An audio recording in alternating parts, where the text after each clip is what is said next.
Good morning, good afternoon, good evening, good whatever. This is Dan Miller, Historical Solutions, LLC. Welcome. Episode 24, a little delayed because of the Easter holiday, Easter weekend, but here we are. I wanted to be sure to do this as we had this particular Easter weekend. So, episode 24 on the 250 River with Dr. Dan. We're top fiving once again, and we're running up to the week that ends April 17, 1775. We're a little behind the timeline here as you're viewing this, but April 17, the days coming up to it, 1775, what we're going to hear about on our top five for episode 24. We're going to thank our advertiser, and it's a little, I don't know, somber, not a big deal, but a little somber advertiser today. Our 99% fact, 1% fiction underwriter of episode 24 here on the 250 River, the top five with Dr. Dan. Dr. Benjamin Kennedy, Dr. Michael Wallace are announcing the end of their very promising medical partnership in the town of Annapolis in the colony of Maryland. They're announcing that today. It's in the newspaper. They're underwriting today's episode. They want you to know that for the next 8 weeks or so, they're going to be paying off various claims that have been incurred, debts that have been incurred by that partnership, not individually per se, but by the partnership of Kennedy and Wallace medical practitioners. Once together, now broken apart. Do not know the conditions, but it seems something to lament, I think. So farewell to them. Farewell to what they tried to do as a duo for the health and well-being of the people of Annapolis, Maryland. Thank you for your sponsorship. Top five. Okay, now for those of you who have seen or not seen, so this is for the not seers, my Redux story this week was devoted to one person and to a 6 or 7 day span leading up to April 17th, 1775. That one person is Paul Revere. We just are coming off the 250th anniversary this past weekend of Lexington and Concord, the shot heard around the world, and probably even more fundamentally than that, the midnight ride of Paul Revere. That kind of triggered and keyed off and teed off that subsequent clash or set of clashes on April 19th.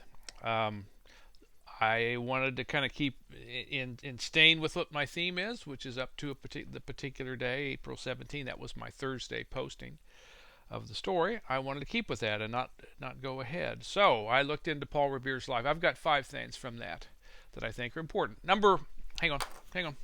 Yep. Number 5 of our top 5. Number 5. It's a little bit of the background of him, right? Revoix was the family name. He changed it. It's a French name. His dad was a French immigrant, Revoix, and Paul changes it to Revere. Seems that's an interesting thing. Paul Revere has a large family. His first wife died, leaving several children behind, but a lot of the kids died. A lot of the kids never made it to adulthood. It'll be the same kind of way with his second wife and their children. Rachel, it's just tough. It's tough. It's a life of death in many ways. That's a phrase I used back during the pandemic of 1918 to 1921. They came out of a life of death, a culture of a life of death. Well, absolutely, you see that with Paul Revere's experience. Other thing in our top 5, in our number 5 of top 5, about him, he and his dad get into a fight, and the fight is over what church will Paul attend. Dad wants him to go to Dad's church. Paul wants to go to his own church. And boom, they come to blows. Punch up the jaw, punch into the gut. Boom, they get into a fist fight about that topic. Which church will Paul attend? That's an interesting story, I think. It shows the passion of Paul. It also shows the passion of the issue and how important that issue is. And maybe my earlier phrase about the life of death keeps that issue foremost in the minds and hearts and souls of many people like the Revere family. So that's number 5 of our top 5, a few tidbits from Paul's background. Number 4 of our top 5. Let me find it on my list here. Paul, again, specific skills, very specific skills. This is something I feel is kind of transferable. It's timeless for us to embrace and understand for ourselves, to find inspiration and aspiration from various historical stories. And Paul Revere's is among them. He has specific skills. One of those skills is he's a tremendous artist, really talented with his hands and taking imagery that's in his head and transferring it out through his hands. So he's a very skilled artist. Another specific and discrete skill. That artistry often is expressed in engraving. He's a silversmith, and he's not only just putting letters, I couldn't do it, so the word just isn't right there, is it? But in addition to being able to inscribe lettering and letters and those kinds of things, he can inscribe many other kinds of images as well. So the artistry has that kind of very precise application to it. And then third, as a specific skill, and this is the one you just celebrated or noted this past weekend, 2 days beyond what we're talking about, he's a tremendous horseman. Excellent horsemanship. Now, he's transferred that on to an ability to endure long time spans in the saddle and long time spans riding, so over difficult conditions and in difficult environments. So that's something that's very important. So specific skills for Paul Revere are an important part of his river, the Revoir River. Number 3 of our top 5. I guess this is a kind of a skill too. So the Mechanics Committee. In the story that I wrote of the 6 days counting down to April 17, of the stories that I wrote, I featured the Mechanics Committee, capital M, capital C. Revere helped organize in September of 74, so we're talking about 8 months ago now, a Mechanics Committee. He's considered a craftsman or a mechanic. That was a phrase or a term that was often synonymous one with the other in the late 18th century. So as a silversmith, for example, he's a craftsman, a mechanic. And so he and 34 other mechanics from the town of Boston, who are strong colonial rights people, strong support of colonial rights and privileges, and devoutly against British imperial power. They formed together for the purpose of surveillance, of tracking, finding, and sharing information that would otherwise not be tracked, found, or shared pertaining to British military units stationed in Boston. That becomes a big deal with the coercive acts and the use of redcoat units to help enforce the coercive acts that have been in place since last summer. So on their own, that's key. That's very key. On their own, they formed together. Nobody ordered them. Nobody instructed them. Nobody did anything to them. Didn't pay them. This is not a public or governmental or whatever you want to call it, state-sponsored enterprise and initiative. This is their own enterprise. This is their own initiative. These guys that call themselves the Mechanics, Revere and 33 or 34 others, come together. What they're going to do is develop a plan, and 2 by 2, a little bit of a Noah thing here, right? We're going to do 2 by 2 twice. So 2 pairs of 2 guys every night, all day, all night. They're going to rotate the duty. They're always going to be on surveillance duty. So, and they're not just stationed outside a particular place, leaning up against a lamppost. I mean, they're kind of roaming around, keeping it fairly informal, hopefully kind of undercover, if you will, a little bit, and then gathering all the information they can and then sending it on to colonial rights leaders like John Hancock, Samuel Adams, Thomas Young, and Joseph Warren and others. So on their own, the French political commentator Alexis Tocqueville We'll talk in the 1830s, right in the 1830s, this book called Democracy in America. I've mentioned it in other contexts. One of the things he observes about American political life and American way of living, he says in the 1830s, is that there's this voluntary association impulse. I mean, people just, whatever it is, if they like something, they form a club around it. If they think something ought to be done, they get a group together to go do it. He said it's a really remarkable thing about American democracy, about democracy in America. This strain of voluntary association. Well, go back here to our time for episode 24 up to April 1775, and this is a classic example of what Tocqueville will, in 70 years or something, observe, 60 years, will observe. That's part of the American character and identity. The Mechanics Committee, that's number 3. Oh, the Mechanics Committee also, before we leave, they're the ones who come up with the idea of we're going to track, and if they invade, we're going to use lanterns in the steeple of North Church as signals, one if by land, two if by sea.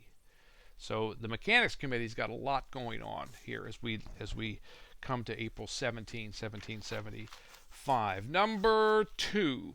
We're still with the Mechanics Committee and Paul Revere. Number 2. They're wrong.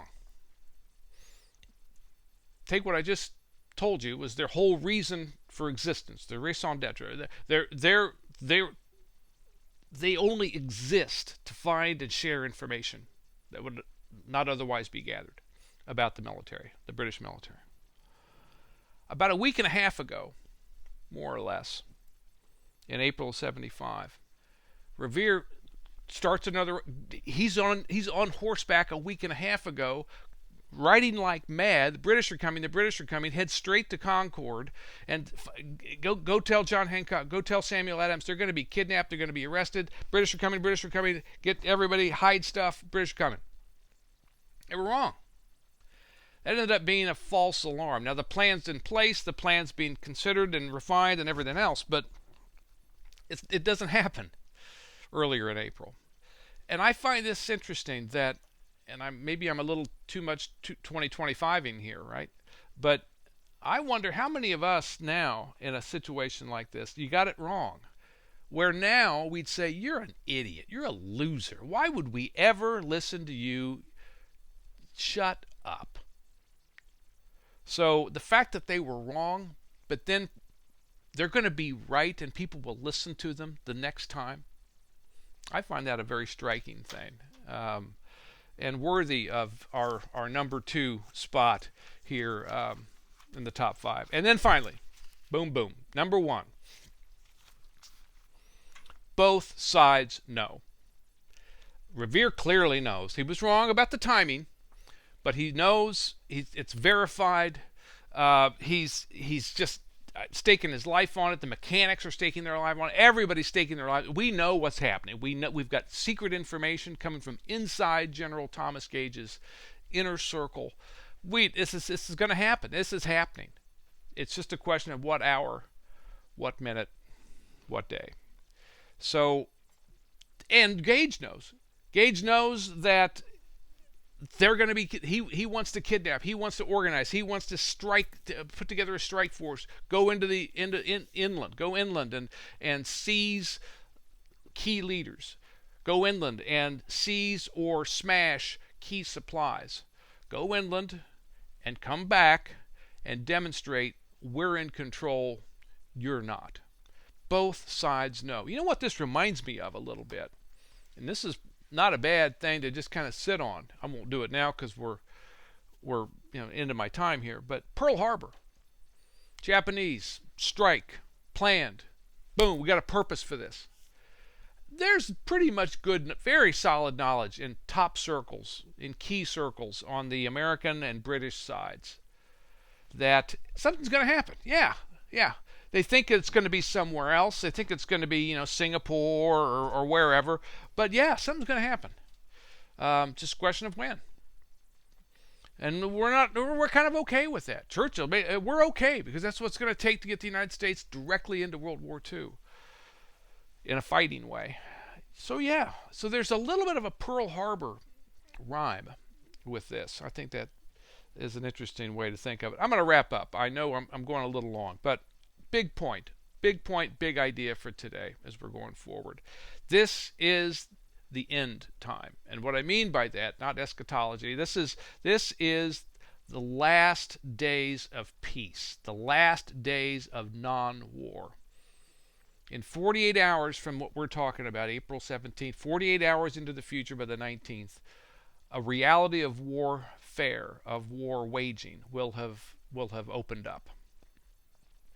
What that reality is going to produce, nobody knows, but this is the final stretch of days of non-war, and I think that's very important. So here's what we've got.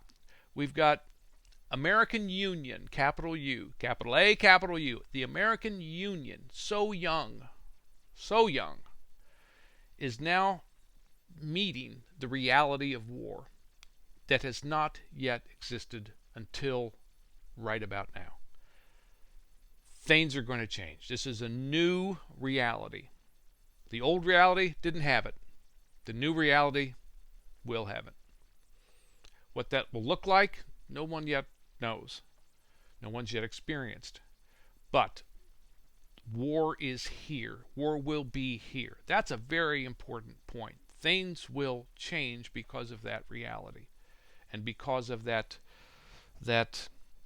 collision of a new American Union and a reality of war. I'm Dan Miller, Historical Solutions LLC. You've been watching On the 250 River with Dr. Dan. This is episode 24. Again, we bid farewell to the medical partnership of Young and Kennedy. And I'm sorry, I have Kennedy and Wallace.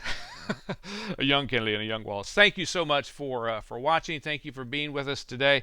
Next time around, we're in a new era. The Union is in a new era. Be well.